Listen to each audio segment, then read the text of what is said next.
and welcome to Cut Through the Noise. Cut Through the Noise is the podcast that helps business leaders increase sales through elevated communications marketing.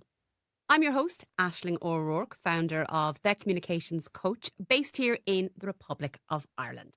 I work with business leaders who want to communicate with clarity, confidence, credibility, and most importantly, authenticity. In this season of Cut Through the Noise, we're focusing in on women in business and the communication tools that you need to thrive in 2026. And you are very welcome to this week's episode of the pod. You know, at the start of a new year, and we are still in quarter one, we set resolutions and goals and marketing plans, and that's all very, very important. But we need to have solid foundations, because if we don't have those solid foundations in place, it can be very difficult to be successful in your business and your career. So today, I want to focus in on personal branding. Yes, bear with me, personal branding. It's no longer an optional extra. It's how you differentiate yourself in a crowded market. Yet many women in particular feel uncomfortable promoting themselves because we're afraid of appearing to be salesy or inauthentic. And I get it. I've absolutely dealt with this myself. You know, my background is as a news journalist and a news anchor, a broadcaster. And in that role, for many years on broadcast radio across Ireland, I had to facilitate the passage of information. My job was to ensure that whomever was listening to me, that they got the information they needed to be informed about what was going on in the world around them. Who I was, what I thought about any of the stories that I was covering, that was irrelevant. In fact, in my world, it would have been inappropriate for me to share an opinion. So when I went out on my own and had to start marketing my services as a communications and media coach, it was incredibly uncomfortable for me to think about this idea of having a personal brand. And it was a huge challenge, the idea of speaking publicly like this, you know, doing video content and sharing my thoughts or opinions or expertise. It was something I'd never had to do before. And while I loved my career as a news anchor, I was ready for that new chapter. I wanted to be myself, be authentic in public and not have to constantly sit on the fence and be neutral. And like, as far as I'm concerned, that particular career served me incredibly well. I really enjoyed it. I was very good at it. But if I wanted to launch myself, I had to create a personal brand. And it didn't really matter how uncomfortable I was with that idea, because how could I encourage my clients to create their own personal brand if I wasn't practicing what I preach? So, you know, for me, it was a hurdle that I had to work on. And that's why today I really wanted to focus in on it. Before we get into the nitty-gritty of it, let's break down the stats. Research shows that these fears that we have are well-founded. The 2025 Shopper Preference Report has found that 52% of consumers view overly promotional or very salesy content as a sign of inauthenticity. 47% of shoppers say they prefer organic peer reviews and recommendations before making any kind of a purchase. And we talked about that in a previous episode where we focused in on getting testimonials from clients and users of our products. So if you haven't listened to that particular episode, it was episode 5 of series 11. And that was my conversation with Aoife McHugh of Timeless Celebrations Ireland. In another survey, 86% of consumers said that authenticity is important when deciding what brands they like and support, and 90% of millennials in particular identified authenticity as being crucial to their decision to buy into that company, whether it was buying a service or a product. When customers perceive a brand to be authentic, trust and loyalty increases. And I'm always talking about the importance of minding your customers and your clients, because a happy customer, a happy client, they're the best brand ambassadors that you literally can't pay for. They're the ones that will go out and talk about the amazing experience that they had with the communications coach or whoever it might be, and therefore encourage others to do business with you. But here's the catch. Conversely, 57% of people feel that less than half of brand created content is authentic. And 20% of consumers will unfollow brands they see as being inauthentic. Now, look, authenticity, it's a word that gets bandied about all the time, and it's far more than a clever tagline or a very polished LinkedIn headshot. It comes from aligning what you say with what you do, and thought leaders on personal branding recommend embracing your genuine self and showing appropriate vulnerability. That word appropriate is very important. And being transparent about your journey. And do this in a consistent way across your channels. So the funny thing about personal branding, and I think the irony of it all, particularly for millennial women, we were raised in an era of heroin chic and, putting on the mask before you left the house in the morning, making sure that everything was finessed and perfect. And now we live in an era where part of being authentic includes things like getting ready with me videos, which you might be talking about an event that you're hosting a particular day. But it actually involves showing a bare face on camera, which takes real guts and is a real difficulty for myself. I don't know that I've ever actually gone that far, but I think it's a funny one, really, when you think about it. But the reason I bring that up is because being authentic online, how much is appropriate and how much is too much vulnerability. And that's something that you will have to decide for yourself.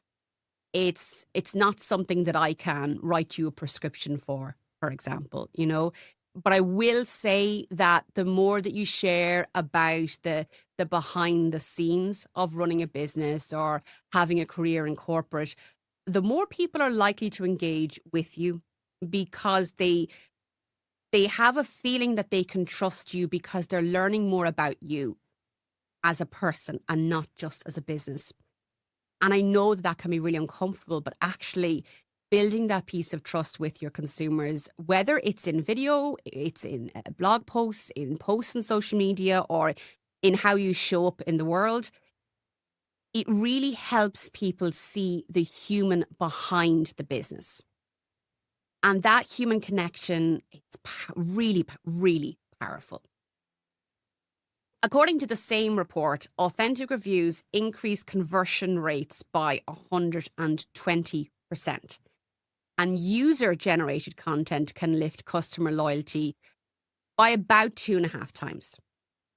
In other words, people trust people more than they do polished marketing copy. And that's why we're seeing the advent of influencers on TikTok Shop, for example.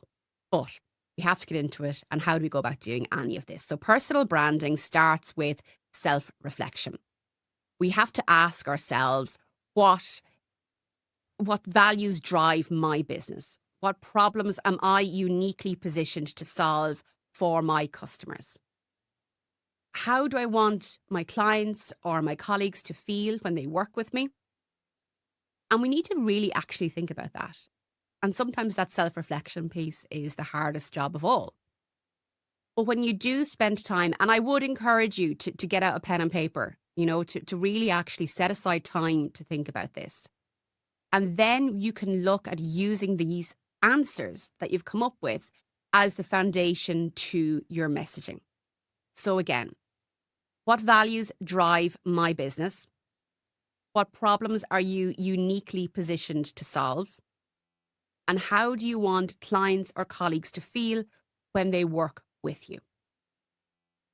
So for instance, because I've worked in the media industry for 20 years now, 2 decades, I'm uniquely positioned to help people with their communications, their marketing, and particularly engaging with media outlets. I'm particularly skilled at helping you build your confidence when it comes to public speaking because of my lived experience of having to learn to do just that to hundreds of thousands of listeners on a daily basis. And I want my clients to feel that they can trust me, that I have their back, that I'm there to support them and to help them advocate for themselves. Not to do the publicity for them, but to give them the confidence and skills to do that public relation piece themselves. So that's where I would start if I were doing this exercise for myself. And then I'd look at behind the scenes type content that shows a glimpse of the process, that maybe celebrates client wins and invites my audience into the journey. And encouraging user-generated content such as testimonials and customer stories as case studies is a really useful way to do that. So in my own case, as an example, when I work with the client in the days after the project is finished, I will send an email requesting a testimonial. And I have an easy, it's a friction-free form that they fill out. They have the option to put the testimonial in as text. They can upload it as a video because we all know how important video content is. And then I can use that across my social channels. I'll also ask for a LinkedIn recommendation or a Google review. Okay, and that depends on what the client is most comfortable with using. Recently, I've even gone so far as having the client that I mentioned earlier on, Aoife McHugh of Timeless Celebrations Ireland, on Cut Through the Noise to do a live testimonial, to put myself in that uncomfortable position, just so that I practice what I preach, that I really do show you how much I believe in the importance of this validation, these testimonials and customer stories, because third-party social proof signals authenticity to your target market. And it also, for the most part, reduces the pressure on us to talk about ourselves. There is something, and perhaps it's an Irish thing, okay? And we do tend to talk ourselves down a lot as Irish people. But we don't like this idea of saying, yeah, I'm great, I'm awesome, That's something for the Yanks, the Americans, they're good at that. And that's a mindset that we need to stop. We need to take ownership of our successes and our wins. But even at the very beginning, the easy entry into that is to ask for testimonials. And an important question that you can ask as part of that testimonial gathering process is to ask for the impact that your work with them, your product has had on their lives and their work. Because that impact piece is something that you can really use as social proof online, particularly, and as case studies if you're giving a presentation, to really create a strong, credible personal brand. Now, it is important here. I'm talking about online because for you, it could be Instagram. For me, it's LinkedIn. But I'm not saying that you have to follow the temptation to be everywhere. Focus on platforms where your audience actually spends time and be intentional about how often you post and what you post. Now, we do live in an era of being constantly on, and there is this pressure to, I must post on TikTok 3 times a day, 7 days a week. And look, if you followed me for a while, you'll know that sustainability is a core part of what I believe in and a core value for me. So look, I will take time off social media. I will take breaks from it. I don't think we need to be constantly online talking about our work and our businesses, because that, I just don't think it's sustainable. I don't think it's healthy. But it's not a hard and fast rule. Like, I will say that, posting at least 3 times a week if you're only starting out is very helpful. And if you do decide to take a break, recognize that your reach will dip. And that's okay, because you can build it back up. You have to decide what you're comfortable with yourself.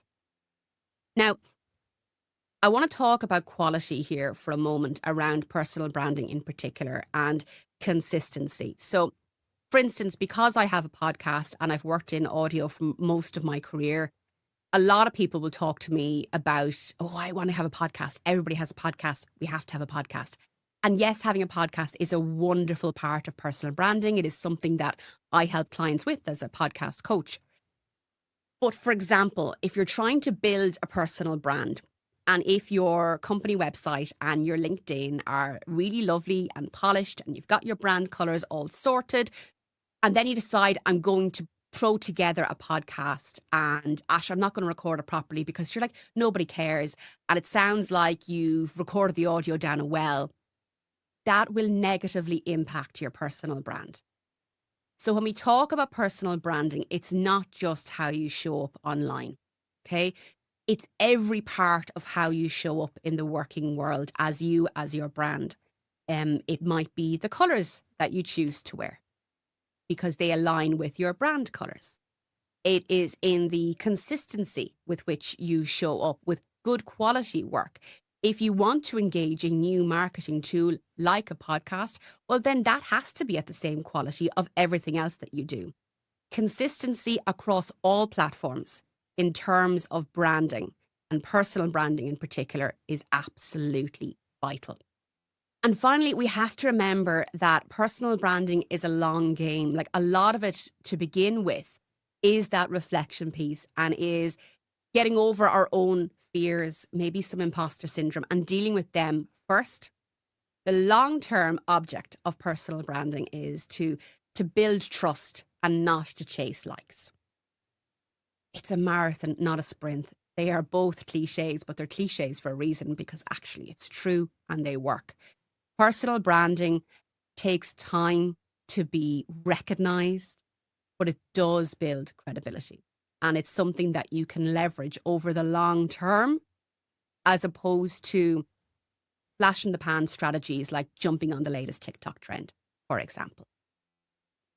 And once again, we're doing this in order to build trust amongst our target audience so that they know we can do what we say we do and our values align with theirs.